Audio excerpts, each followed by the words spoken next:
Hello student, I am Sunita Jha. हम कर रहे हैं क्लास 7 साइंस का चैप्टर 10 रेस्पिरेशन इन ऑर्गेनिज्म और यह हमारी वीडियो का पार्ट 2 है।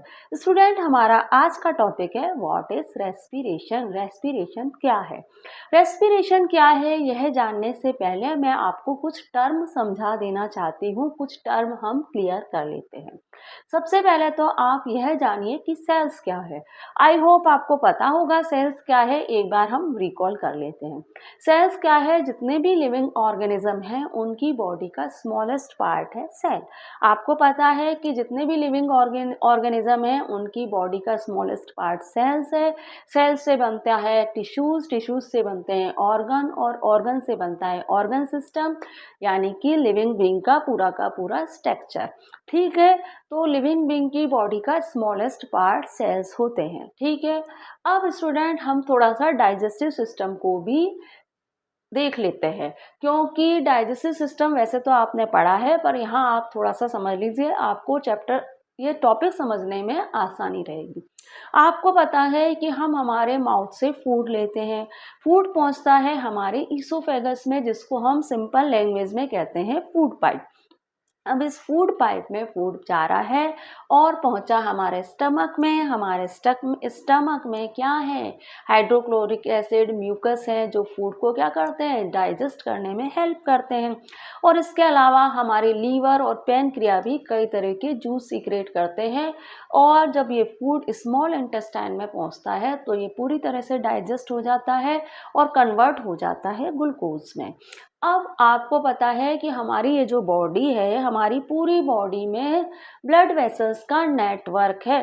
हमारे जितने भी ऑर्गन हैं बॉडी के, उनके अंदर ब्लड वेसल्स हैं और उनके सराउंडिंग भी ब्लड वेसल्स हैं। तो ये जो ग्लूकोज है जो हमारे स्मॉल इंटेस्टाइन में पहुंचा है, ये हमारे ब्लड में मिक्स हो जाता है, क्योंकि हमारे बॉडी में जो जितने भी ऑर्गन हैं उनके सराउंडिंग ब्लड वेसल्स हैं, तो ये ग्लूकोज मिक्स हो जाता है इन ब्लड वेसल्स में।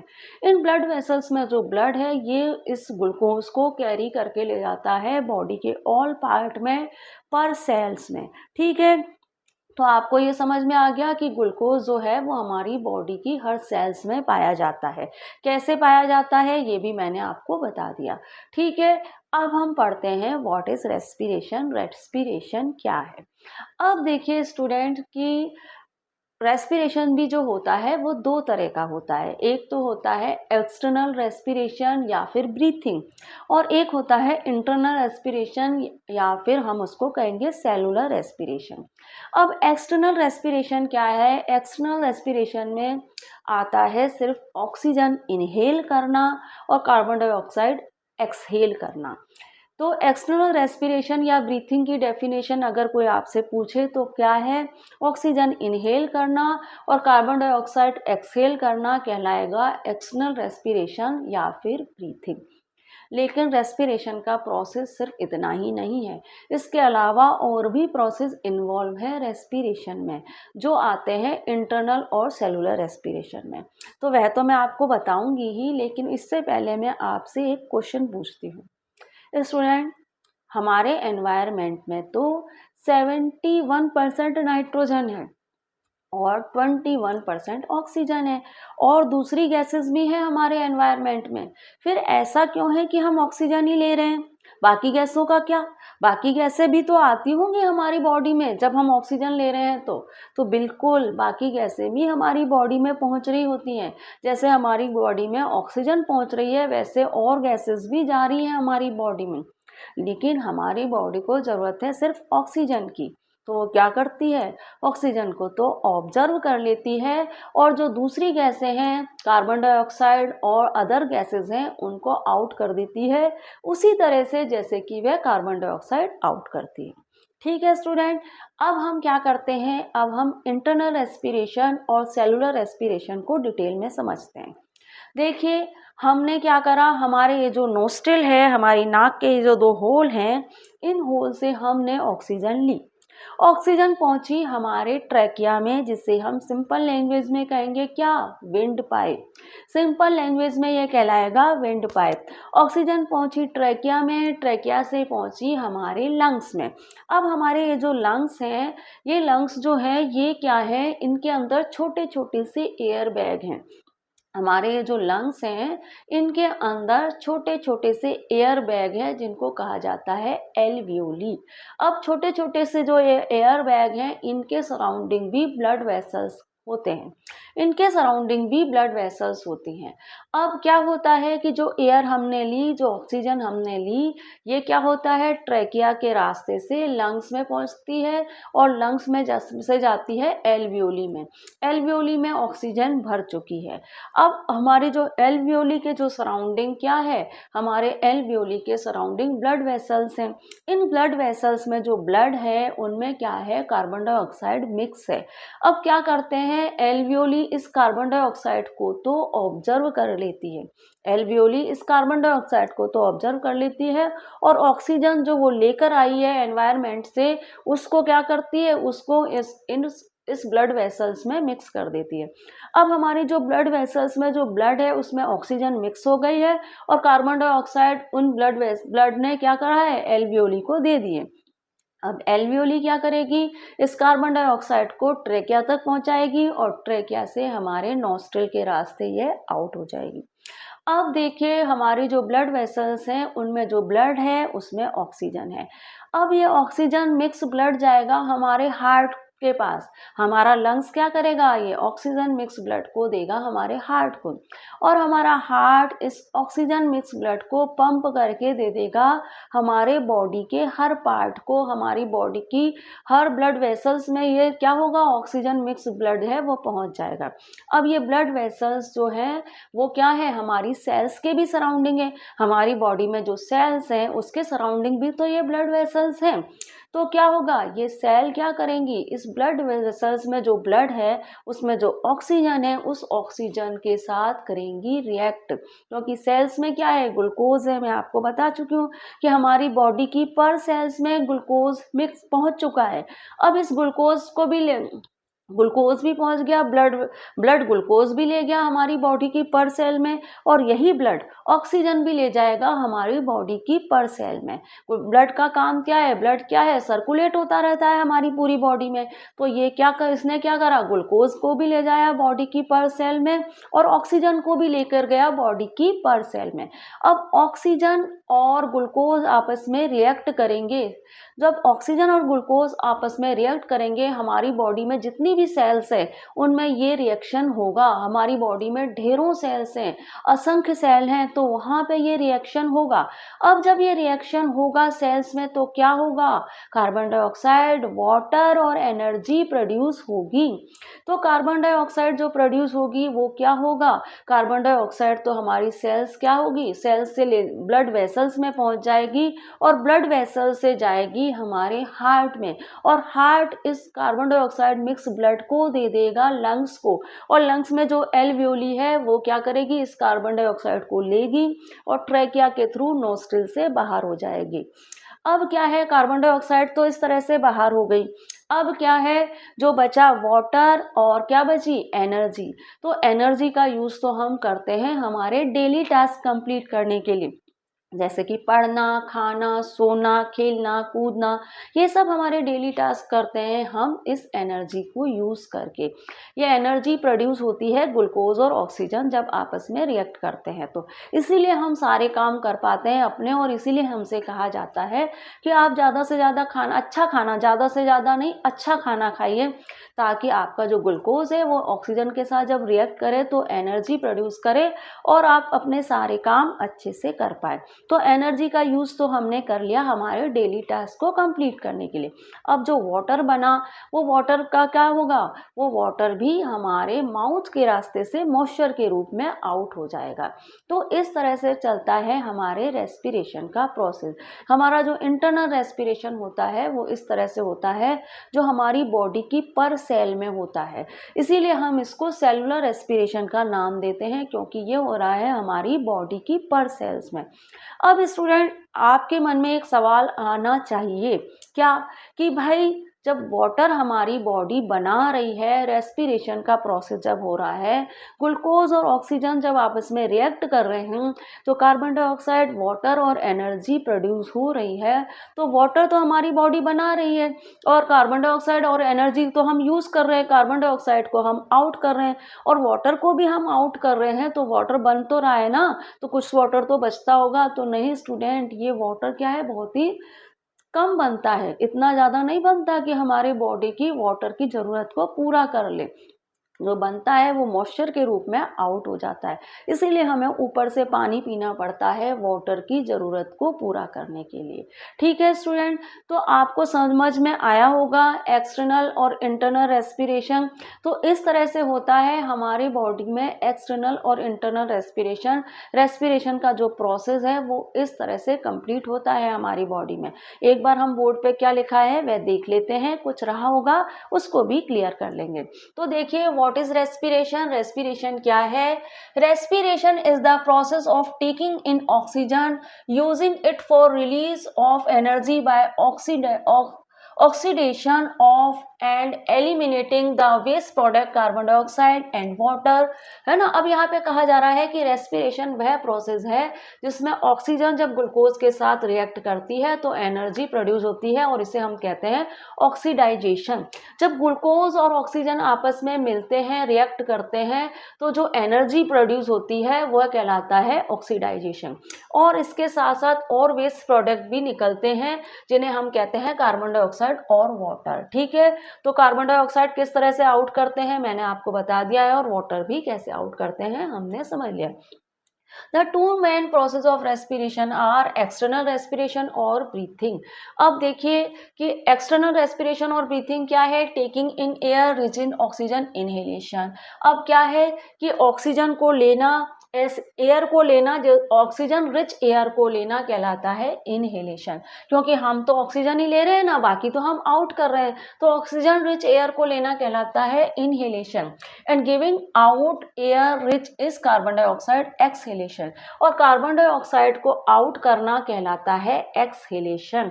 ठीक है, अब इंटरनल रेस्पिरेशन और सेलुलर रेस्पिरेशन क्या है वह भी हम जान लेते हैं। Using oxygen to break down food to release energy, internal respiration occur in the body cell.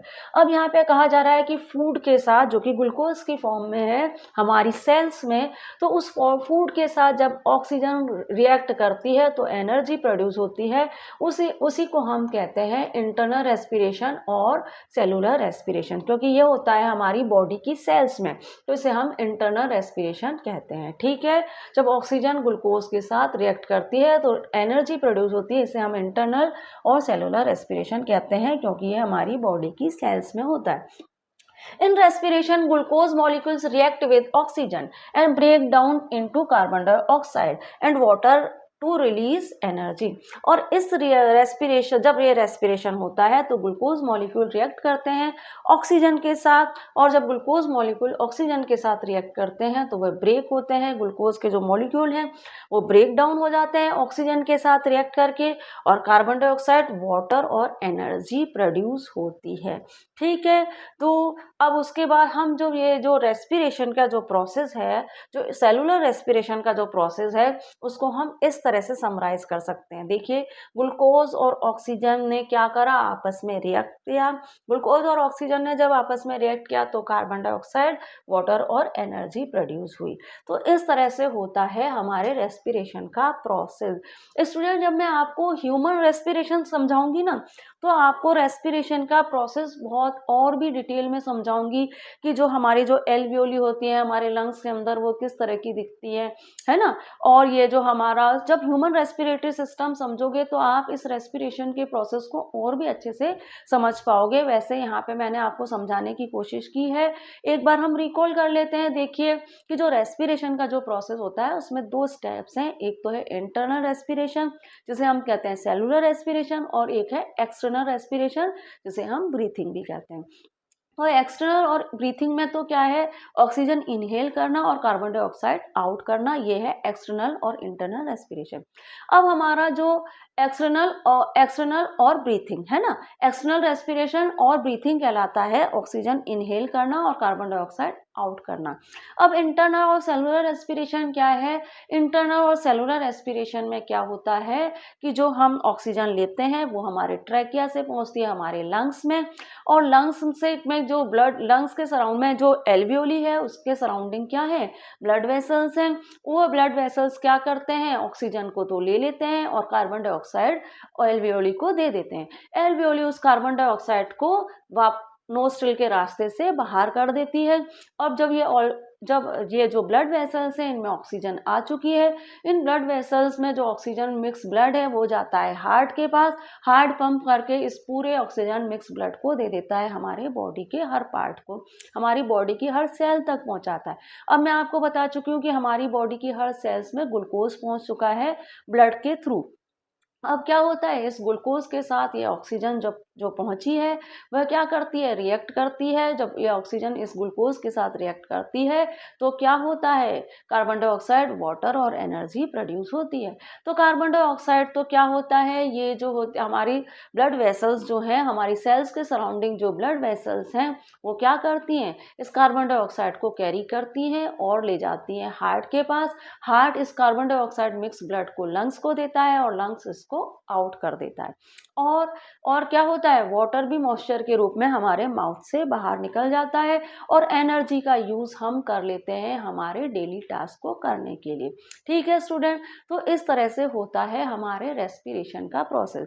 अब देखिए मैंने कुछ एक्स्ट्रा इंफॉर्मेशन भी दी है आपको, तो वह भी हम पढ़ लेते हैं, देखते हैं वह क्या है। यहाँ पे कुछ एक्स्ट्रा इंफॉर्मेशन दी है, तो पहले क्या करते हैं, हम इसे ओरली समझ लेते हैं, फिर हम इसको पढ़ के और भी अच्छे से क्लियर कर लेंगे।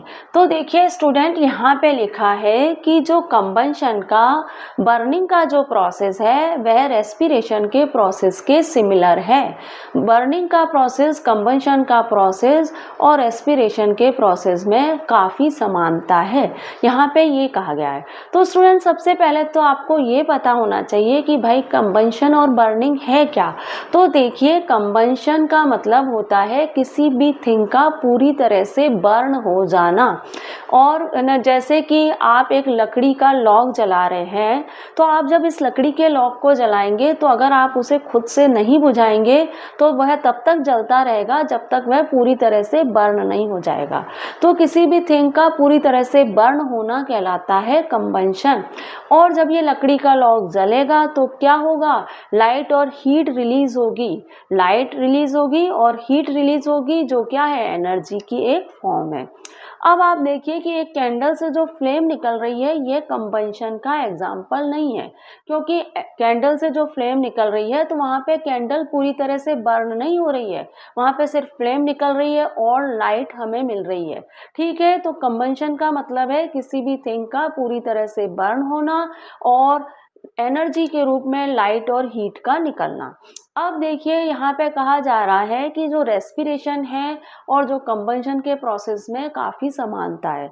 अब देख, रेस्पिरेशन के प्रोसेस में क्या होता है स्टूडेंट कि हमारे ब्लड में जो ग्लूकोज है उस ग्लूकोज के साथ जब ऑक्सीजन रिएक्ट करती है, ग्लूकोज क्या है, ग्लूकोज हमारे फूड की तो एक फॉर्म है ना, ग्लूकोज हमारे फूड की एक फॉर्म है। अब ये ऑक्सीजन जब इस ग्लूकोज के साथ रिएक्ट करती है तो क्या होता है, फूड का ऑक्सीडाइजेशन होता है। और फूड का जब ऑक्सीडाइजेशन होता है, ऑक्सीडाइजेशन का मतलब है कि फूड का बर्न होना और as a fuel, food burn होगा एज अ फ्यूल और क्या होगा, एनर्जी रिलीज होगी और उस एनर्जी को हम यूज कर लेंगे हमारे डेली टास्क कंप्लीट करने के लिए। तो रेस्पिरेशन में क्या हो रहा है, रेस्पिरेशन में भी कंबंशन की तरह ऑक्सीजन और ग्लूकोज जब आपस में रिएक्ट कर रहे हैं तो क्या हो रहा है, ऑक्सीडाइजेशन हो रहा है फूड का। और ऑक्सीडाइजेशन मतलब क्या है, बर्निंग एज अ फ्यूल और एनर्जी रिलीज हो रही है। तो इस तरह से कंबंशन और रेस्पिरेशन सिमिलर हैं। अब देखिए यहाँ पे बोर्ड पे यही लिखा है, हम पढ़ लेते हैं। An interesting observation made for the process of respiration is that it seems quite similar to the process of burning or combustion। यहाँ पे कहा जा रहा है कि एक इंटरेस्टिंग ऑब्जर्वेशन यह है कि रेस्पिरेशन का जो प्रोसेस है वह बर्निंग और कंबंशन के प्रोसेस से काफ़ी मिलता जुलता है। This is because of the fact that during respiration food is oxide और burn as a fuel to produce energy. ऐसा ये फैक्ट इसलिए कहा जा रहा है, ऐसा इसलिए कहा जा रहा है क्योंकि क्या है, जब रेस्पिरेशन होता है तो फूड ऑक्साइड होता है और बर्न होता है फ्यूल की तरह और एनर्जी प्रोड्यूस होती है। तो इस तरह से रेस्पिरेशन और कंबंशन में ये सिमिलरिटीज है, ये समानता है। आई होप आपको समझ में आ गया होगा। तो स्टूडेंट, यहाँ इस वीडियो में हमने क्या क्या पढ़ा, व्हाट इज रेस्पिरेशन, रेस्पिरेशन क्या है, रेस्पिरेशन के प्रोसेस, उसके स्टेप्स जाने हमने कि रेस्पिरेशन में क्या क्या होता है। एक्सटर्नल रेस्पिरेशन होता है जिसे हम ब्रीथिंग भी कहते हैं, और इंटरनल और सेलुलर रेस्पिरेशन किस तरह से होता है वह भी हमने समझा। और रेस्पिरेशन और कंबंशन में क्या समानता है, क्या सिमिलरिटीज़ है, वह भी हमने जाना। अब क्या करते हैं, हम अगले वीडियो में जानेंगे टाइप ऑफ रेस्पिरेशन, जिसमें मैं आपको बताऊंगी एरोबिक रेस्पिरेशन और एनएरोबिक रेस्पिरेशन। तो मिलते हैं हमारे अगले वीडियो में। Thank you for watching student.